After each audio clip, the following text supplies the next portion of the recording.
بسم اللہ الرحمن الرحیم۔ حضرت محمد صلی اللہ علیہ وسلم کا حضرت خدیجہ رضی اللہ تعالیٰ عنہ سے نکاح۔ حضرت خدیجہ رضی اللہ تعالیٰ عنہ کا مال تجارت لے کر جب وہ روانہ ہوئے تو راستے میں انہوں نے قیام کیا، جہاں پر ان کو ایک راہب ملا۔ شاید وہ گزشتہ آسمانی کتاب کا کوئی عالم تھا اور اس نے آپ صلی اللہ علیہ وسلم کو پہچان لیا۔ چنانچہ میسرہ سے بولا، علادگی میں ملاقات کی اور بولا، میسرہ یہ نبی ہیں، قسم ہے اس ذات کی جس کے ہاتھ میں میری جان ہے، یہ وہی ہے جس کا ذکر ہمارے راہب اپنی کتابوں میں پاتے ہیں۔ میسرہ نے اس بات کو ذہن نشین کر لیا۔ راستے میں ایک اور واقعہ پیش آیا۔ سیدہ خدیجہ رضی اللہ تعالیٰ عنہ کے 2 اونٹ بہت زیادہ تھک گئے تھے اور چلنے کے قابل نہیں رہے تھے۔ اس کی وجہ سے میسرہ قافلے کے پیچھے رہ گیا تھا۔ نبی کریم صلی اللہ علیہ وسلم قافلے کے اگلے حصے میں تھے۔ میسرہ ان اونٹوں کی وجہ سے پریشان ہوا تو دوڑتا ہوا اگلے حصے کی طرف آیا اور اپنی پریشانی کے بارے میں ان کو بتایا۔ آپ اس کے ساتھ ان دونوں اونٹوں کے پاس تشریف لے گئے، ان کی کمر اور پچھلے حصے پر ہاتھ پھیرا، کچھ پڑھ کر دم کیا۔ آپ کا ایسا کرنا تھا کہ اونٹ اسی وقت ٹھیک ہو گئے اور اس قدر تیز چلے کہ قافلے کے اگلے حصے میں پہنچ گئے۔ اب وہ منہ سے آوازیں نکال رہے تھے اور چلنے میں جوش و خروش کا اظہار کر رہے تھے۔ پھر قافلے والوں نے اپنا سامان فروخت کیا۔ اس بار اتنا نفع ہوا کہ جتنا پہلے کبھی نہیں ہوا تھا۔ چنانچہ میسرہ نے آپ صلی اللہ علیہ وسلم سے کہا، اے محمد، ہم سالہ سال سے سیدہ خدیجہ رضی اللہ تعالیٰ عنہ کی تجارت کر رہے ہیں، مگر اتنا زبردست نفع ہمیں کبھی بھی نہیں ہوا جتنا اس بار ہوا ہے۔ آخر قافلہ واپس مکہ کی طرف روانہ ہوا۔ میسرہ نے اس دوران صاف طور پر یہ بات دیکھی کہ جب گرمی کا وقت ہوتا تو نبی کریم صلی اللہ علیہ وسلم اپنے اونٹ پر ہوتے تو 2 فرشتے دھوپ سے بچانے کے لیے آپ پر سایہ کیے رہتے۔ ان تمام باتوں کی وجہ سے میسرہ کے دل میں آپ کی محبت گھر کر گئی اور یوں لگنے لگا جیسے وہ آپ ہی کا غلام ہو۔ آپ صلی اللہ علیہ وسلم دوپہر کے وقت مکہ میں داخل ہوئے۔ آپ باقی قافلے سے پہلے پہنچ گئے۔ آپ سیدھے حضرت خدیجہ رضی اللہ تعالیٰ عنہ کے گھر پہنچے۔ وہ اس وقت چند عورتوں کے ساتھ بیٹھی تھیں۔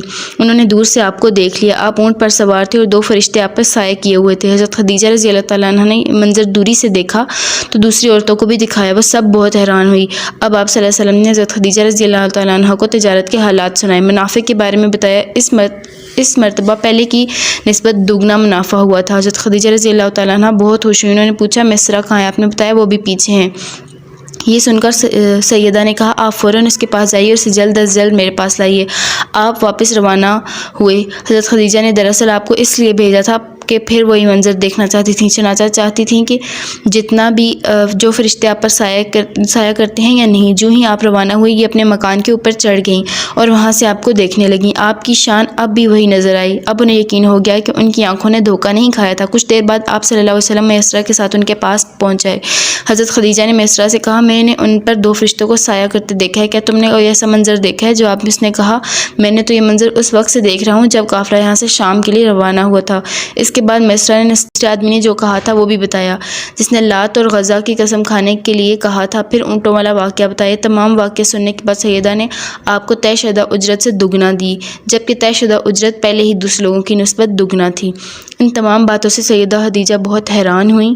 اب وہ اپنے چچا زاد بھائی ورقہ بن نوفل سے ملیں۔ یہ پچھلی کتابوں کے عالم تھے۔ سیدہ نے انہیں جو کچھ خود دیکھا اور میسرہ کی زبانی سنا وہ سب کچھ کہہ سنایا۔ ورقہ بن نوفل اس وقت عیسائی مذہب سے تعلق رکھتے تھے، اس سے پہلے وہ یہودی تھے۔ سیدہ خدیجہ کی تمام باتیں سن کر ورقہ بن نوفل نے کہا، خدیجہ اگر یہ باتیں سچ ہیں تو سمجھ لو محمد اس امت کے نبی ہیں۔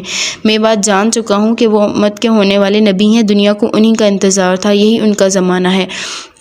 یہاں یہ بات بھی واضح ہو جائے گی کہ نبی کریم صلی اللہ علیہ وسلم نے سیدہ خدیجہ کے لیے تجارتی سفر صرف ایک بار ہی نہیں بلکہ چند سفر اور بھی کیے۔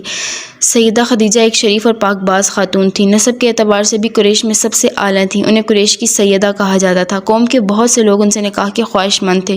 کئی نوجوانوں کے پیغام ان تک پہنچ چکے تھے لیکن انہوں نے کسی کے پیغام کو قبول نہیں کیا تھا۔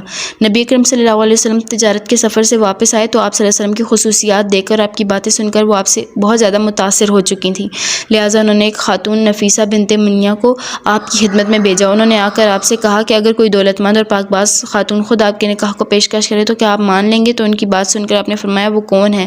نفیسہ نے فوراً کہا، خدیجہ بنت خویلد۔ آپ نے انہیں اجازت دی۔ نفیسہ بنت خویلد سیدہ خدیجہ رضی اللہ تعالیٰ عنہ کے پاس آئیں، انہیں ساری بات بتائی۔ سیدہ خدیجہ نے اپنے چچا عمرو بن اسد کو اطلاع کرائی تاکہ وہ آ کر نکاح کر دیں۔ سیدہ خدیجہ کی اس سے پہلے 2 مرتبہ شادی ہو چکی تھی۔ ان کا پہلا نکاح عتیق ابن مائد سے ہوا تھا، اس سے بیٹی ہندا پیدا ہوئی۔ عتیق کے فوت ہو جانے کے بعد سیدہ کا دوسرا نکاح ابو حالہ نامی شخص سے ہوا۔ ابو حالہ کی وفات کے بعد سیدہ خدیجہ بیوگی کی زندگی گزار رہی تھی کہ انہوں نے آپ صلی اللہ علیہ وسلم سے نکاح کا ارادہ کر لیا۔ اس وقت سیدہ کی عمر 40 سال کے لگ بھگ تھی۔ سیدہ خدیجہ کے چچا عمرو بن اسد وہاں پہنچ گئے۔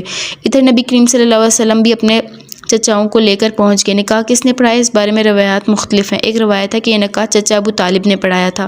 مہر کی رقم کے بارے میں روایات مختلف ہیں۔ ایک روایت ہے کہ مہر کی رقم 12 اقیہ کے قریب تھی۔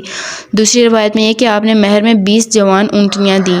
نکاح کے بعد نبی کریم صلی اللہ علیہ وسلم نے ولیمہ کی دعوت کھلائی اور اس دعوت میں آپ نے 1 یا 2 اونٹ ذبح کیے۔